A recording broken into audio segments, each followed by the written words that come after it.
Thank you. We welcome you to Group F's contributions to our comprehensive transit plan. In 2008, there were a lot of dinosaurs that we had to deal with. Each of them are here today.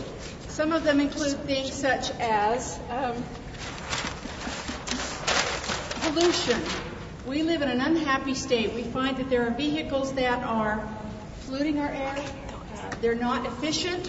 You'll notice that our people have dinosaurs, so in case you don't get it. They're not standing up so you can't see them. I can tell that. Okay.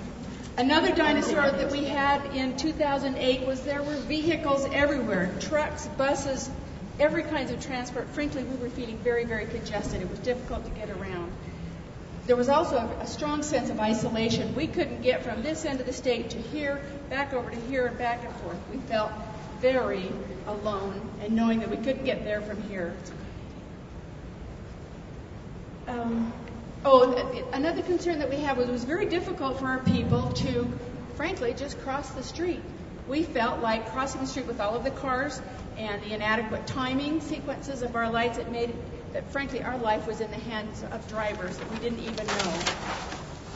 So, after how many, 8 to 12 long years, it was painful, but we had to get rid of the dinosaurs and come up with new ideas. Ta-da! You'd never get there, you guys. Things that we needed to solve some of the problems. We needed to have community access. We needed to have people be able to get the bus within their neighborhoods. Everyone needed to do that, whether you were going to work, whether you were going for a bicycle ride, whether you were taking your kids on a trip to the museum.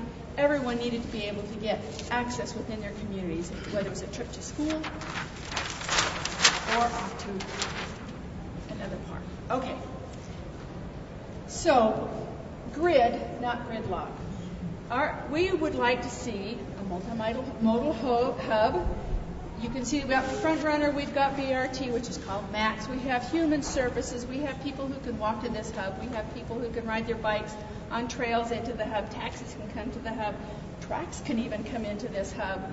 Realizing that there is coordination among all of the agencies so that they can gain access from this hub. They can get information here. It can be virtual. It can be physical information. There's a concession stand, as was indicated before. We also have, and we realize that there are some who don't like to have this in their near hubs, but there's going to be a water closet here for boys and girls here because people are human and these are parts of our lives. Okay? Our plan makes Utah happy, and everyone ends up being a winner. Okay. All right.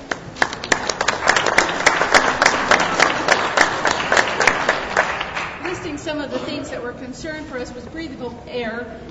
There needed to be a safe environment for people to walk along sidewalks, whether you were sighted or not, or whether you needed to use a different form of getting around the neighborhood.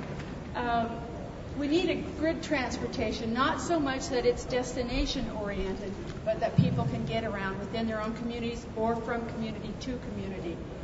In 2020, Mountain View Corridor is going to be completed. There's also going to be a better east-west system. We recognize that people still will use their vehicles, and we still need to travel. The hope is that there'll be alternative forms of transit. They'll still be able to use those roads. Coordinated transportation using technology, as was indicated. Trip planning is one of them. Trying to list things that are new. We also need to consider non-vehicle right-of-way, which includes our scooters, bicycles, walking, well-trained operators for all vehicles. There will be a priority to move people and provide access for people who are not in vehicles. Okay? And once again, folks, our commercial areas, we're going to be working with local communities so that they're building stores and businesses that are accessible to wheels, frankly. Those of you who've been in any sort of wheelchair or jazzing have tried to shop at any of the local stores.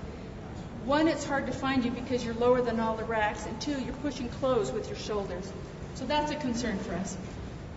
We also want people to know what the real cost is of owning and operating a vehicle as opposed to using public transit. We would like to have a complete mix of telecommuting, whether it be 1 day a week, 2 days a week, half a day, but we feel like that would help with the transportation issues. Other amenities at transit stops, whether it's getting the paper, getting something to drink, using the water closet. Tax incentives would also be something that we'd like to see for those who use public transit. Congestion pricing, we know that that's really popular, and so that may be something that we'll look at in 2020 also. Looking at barriers, we need to change the attitudes,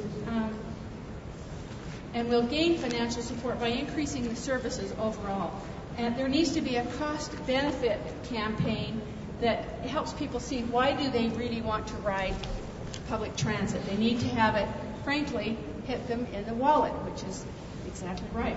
Funding and perception is an issue. So we feel that there is one of the major barriers that we had to look at in 2008 was a reluctance to give up time and their money, and this is a barrier that probably will be the toughest thing for us to overcome.